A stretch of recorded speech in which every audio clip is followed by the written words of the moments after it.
जय हिंद दोस्तों।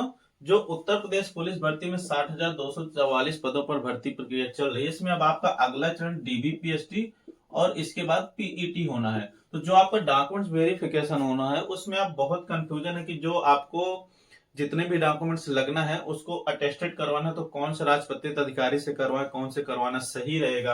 आपका जो चरित्र प्रमाण पत्र लगना है वो किस प्रकार को कहाँ कहाँ का लगना है, इन दोनों चीजों को लेकर के आपके मन में बहुत सारे सवाल हैं, बहुत सारे डाउट्स हैं। तो सभी डाउट्स इस वीडियो के माध्यम से मैं आपको क्लियर करने वाला हूं, तो पूरे वीडियो में बने रहिए। जैसा कि जो आपके डॉक्यूमेंट्स हैं वो जो भी आपने एप्लीकेशन फॉर्म में सबमिट किया हुआ था उन्हीं का आपके ओरिजिनल डॉक्यूमेंट्स के साथ मिलान किया जाएगा, यानी वेरीफाइड किया जाएगा। अब इसमें जो आपका एप्लीकेशन फॉर्म है जो भी आपने भरा हुआ था, एप्लीकेशन फॉर्म हो गया और आपका एडमिट कार्ड हो गया, ये चीजें नहीं आपको जो है अटेस्टेड करवाना है। ये तो आपने ऑलरेडी जो है बोर्ड की तरफ से मिल रही है। इनको छोड़ करके जो आपके खुद के डॉक्यूमेंट्स है, जैसे आपकी हाई स्कूल की मार्कशीट हो गई, इंटर की हो गई, अगर आपने ग्रेजुएशन कर रखा है तो ग्रेजुएशन की हो गई, आपका आधार कार्ड हो गया, पैन कार्ड हो गया, जो भी अपने डॉक्यूमेंट्स आप लगा रहे हैं उन्हीं को आपको उन्हीं की फोटो कॉपी आपको अटेस्टेड करवाना है। तो आपकी ये बात क्लियर हो गई कि आपको फोटो कॉपी इन सभी डॉक्यूमेंट्स की अटेस्टेड करवाना है। अब गस्टेड ऑफिसर में कौन आता है? तो गस्टेड ऑफिसर में दोस्तों ग्रुप ए और ग्रुप बी लेवल के जितने भी अधिकारी होते हैं ये सभी गस्टेड ऑफिसर में आते हैं। जैसे आपके तहसीलदार साहब हो गए, एसडीएम साहब हो गए, एडीएम साहब हो गए और इनसे जितने भी उच्च लेवल के अधिकारी हैं ये सभी गस्टेड ऑफिसर में आते हैं।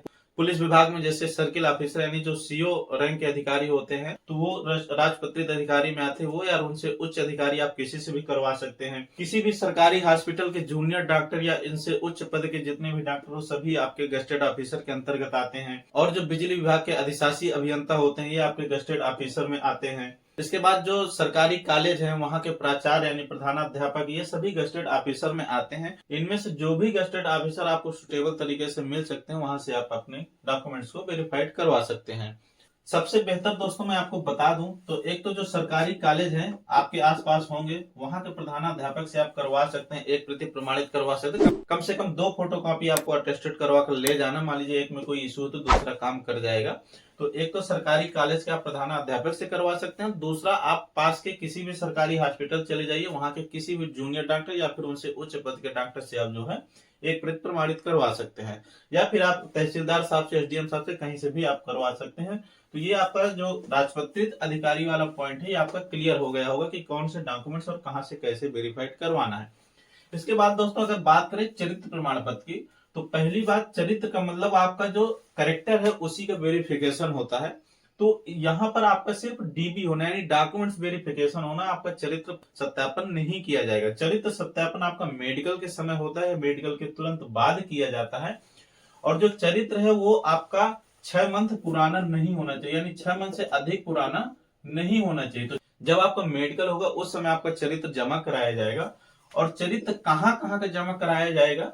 तो एक तो जहां भी आप निवास कर रहे हैं, भाई जहां भी आप रह रहे हैं, जहां भी रहे होंगे वहीं आप कुछ जो है गड़बड़ कर सकते हैं तो वहीं का चरित्र वेरिफिकेशन किया जाएगा। जैसे जो आपका निवास स्थान है, एक या एक से अधिक निवास स्थान हो सकते हैं तो वहां का चरित्र लगेगा। जैसे आप गांव से बिलोंग करते हैं तो गांव के लिए प्रधान जो है मुखिया होता है, तो आप प्रधान से जो है अपने लिए एक चरित्र बनवा सकते हैं।